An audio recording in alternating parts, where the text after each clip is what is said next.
ప్రభు అయిన యేసుక్రీస్తు నామములో మీకు సమాధానం కలుగునుగాక. షలోం.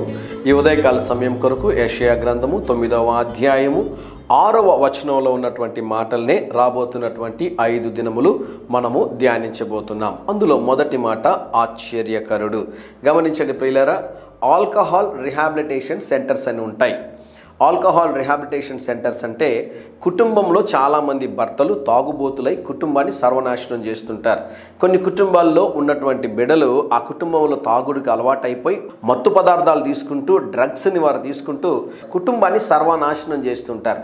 కుటుంబాన్ని చిన్నాభిన్నం చేసి పడేస్తూ ఉంటారు. దానివల్ల కుటుంబంలో రోజు గొడవలు ఉంటాయి, ఆర్థిక సమస్యలు ఉంటాయి, సమాధానం ఉండదు, సంతోషం ఉండదు, నెమ్మది ఉండదు. వీటన్నిటికన్నా కూడా అవమానం, ఎవరితోనో ఒకరితో గొడవ పడుతూ ఉంటారు. రోజు మన ఇంటిలో నుండి కేకలు, అరుపులు బయట అందరికీ వినిపిస్తూ ఉంటాయి. అయితే అలాంటి ఒక కుటుంబంలో ఆ కుటుంబ పెద్దగా ఉన్నటువంటి ఒక అబ్బాయి డ్రగ్ అడిక్ట్ అయిపోయాడు. భయంకరమైన కార్యాలు చేస్తున్నారు. అయితే కుటుంబం అతని కొరకు ప్రార్థన చేయడం ప్రారంభించారు. ప్రభువా సహాయం చేయండి, మా కుమారుడికి మారు మనసు రక్షణ అనుభవాన్ని ఇవ్వండి ప్రభువా, వీడిని ఇలాగే వదిలేస్తే మాకున్నటువంటి పరువు ప్రతిష్టలన్నింటినీ కూడా మంట కలిపేసేటట్టున్నాడు, కుటుంబం పరువు మొత్తం పోయింది ప్రభువా, మాకు సమాధానం లేదు ప్రభువా అని భయంకరంగా ఏడ్చి కుటుంబం అంతా ప్రార్థన చేయడం ప్రారంభించారు. అతన్ని బలవంతంగా అతనికి తెలియకుండా అతనికి హాస్పిటల్కి తీసుకుని వెళ్ళి చెన్నైలో ఒక డ్రగ్ అడిక్ట్ సెంటర్లో అతన్ని జాయిన్ చేశారు. అయితే కుటుంబము డాక్టర్లపైన మందులపైన పూర్తిగా ఆధారపడకుండా ప్రార్థన చేయడం ప్రారంభించారు. దేవుడు చేసినటువంటి ఆశ్చర్య కార్యం ఏంటో తెలుసా? ఆయనకున్న పేరు ఒకటి ఆశ్చర్యకరుడు కదా. దేవుడు ఆ యవ్వనస్తుడికి ఆ ట్రీట్మెంట్ ద్వారా కంప్లీట్గా దేవుడు స్వస్థతను అనుగ్రహించాడు, దేవుడు హీల్ చేశాడు. అయితే దీంట్లో ఆశ్చర్యం ఏంటో తెలుసా ప్రియులరా? ఇప్పుడు చెప్తాను, జాగ్రత్తగా వినండి.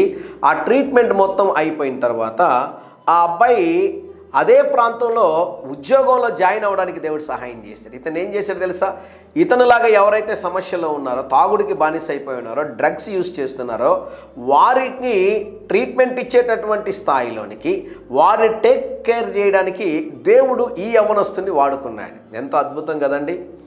ఏదైనా చేయగలిగినటువంటి దేవుడు. రీసెంట్గా ఆంధ్రాలో ఎక్కువ మంది పాడుతున్న పాట ఏదైనా చేయగలవు, కథ మొత్తం మార్చగలవు. గమనించండి ప్రియులరా, ఒకరోజు పేషెంట్గా ఎంటర్ అయిన ఆ అబ్బాయి ఈరోజు ఇతరులు ఆ మార్గంలో వెళుతుండగా తను ఏదైతే బాధను అనుభవించాడో, దేనికైతే బానిసగా ఉన్నాడో, తను విడుదల పొందుకోవడం మాత్రమే కాకుండా ఆ బానిస బ్రతుకులో ఉన్న వారికి విడుదలని దయచేసేటట్లుగా, వారిని ట్రీట్ చేసేటట్లుగా ఇతన్ని వాలంటీర్గా దేవుడు ఆ ప్రాంతంలో వాడుకున్నాడు. ఇది ఆశ్చర్యం కాదంటారా?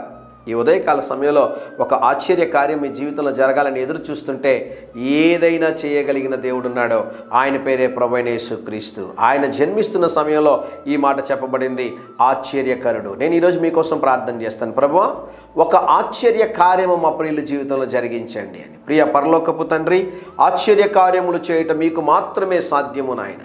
మీరు ఏదైనా చేయగలిగిన దేవుడో ప్రభువా, నీకు సమస్తము సాధ్యము నాయన.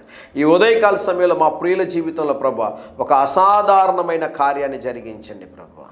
నాయన ఒక ఆశ్చర్య కార్యాన్ని మీరు జరిగించుమని యేసు నామములో ప్రార్థిస్తున్నాము తండ్రి. Amen, amen.